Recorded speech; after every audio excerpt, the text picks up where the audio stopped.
Monsieur Larive. Oui, Madame la Ministre, Monsieur le Président, Madame et Monsieur les rapporteurs, dans sa communication, le gouvernement met en avant une augmentation de 500 millions d'euros des fonds alloués à la mission d'enseignement supérieur, recherche et innovation dans le PLF 2020.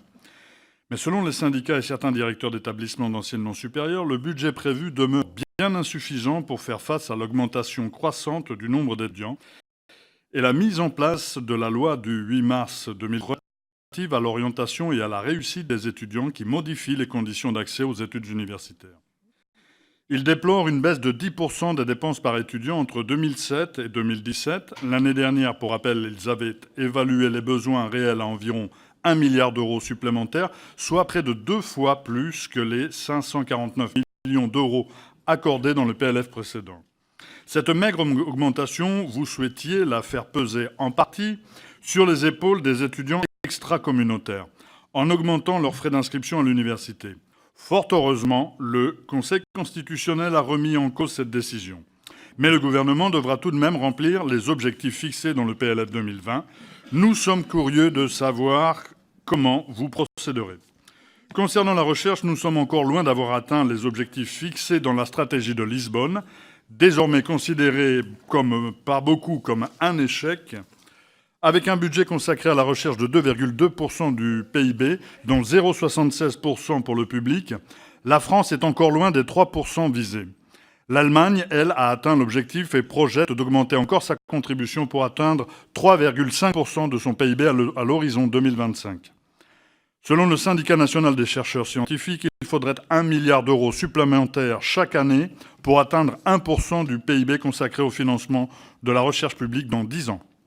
Or, le PLF 2020 prévoit d'allouer exactement la même somme que l'année dernière à ce programme, soit 6,94 milliards d'euros. Une fois de plus, le budget de la recherche est donc en régression, en baisse de 1% au regard de l'inflation.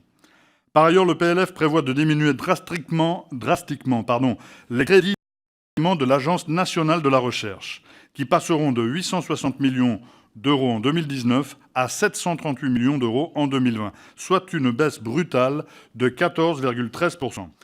Cette décision est incompréhensible car l'ANR joue un rôle essentiel pour stimuler les projets de recherche en France. En 2018, ce sont près de 1500 projets qui ont été financés par l'agence et près de 30% sont portés par la jeune génération de chercheurs. Cette année-là, l'ANR a obtenu la certification ISO 9001, qui constitue une reconnaissance de travail effectué par l'agence depuis sa création en 2005. Il nous paraît donc invraisemblable de sanctionner ainsi l'ANR dans votre PLF 2020. Une fois de plus, l'obstination du gouvernement à appliquer des logiques purement comptables et la multiplication des avantages indus aux personnes les plus fortunées diminue les capacités de l'État à mener des politiques publiques dignes de ce nom. L'enseignement supérieur et la recherche méritent beaucoup mieux. Les propositions contenues dans le PLF 2020 concernant cette mission manquent d'ambition et risquent d'aggraver la situation de la recherche française.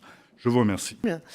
Peut-être commencer par le sujet de l'ANR. Donc, c'est bien 32,7 millions d'euros de capacité d'engagement supplémentaire pour l'ANR cette année. Je pense que c'est effectivement, ce serait surréaliste de dire que l'on veut augmenter la capacité de l'ANR à financer des projets. Je rappelle qu'on était à 9,4% de taux de succès en 2014 et que certes, ce n'est pas encore satisfaisant, mais nous serons en projection à 16% en 2020. Donc c'est néanmoins mieux que 9,4%.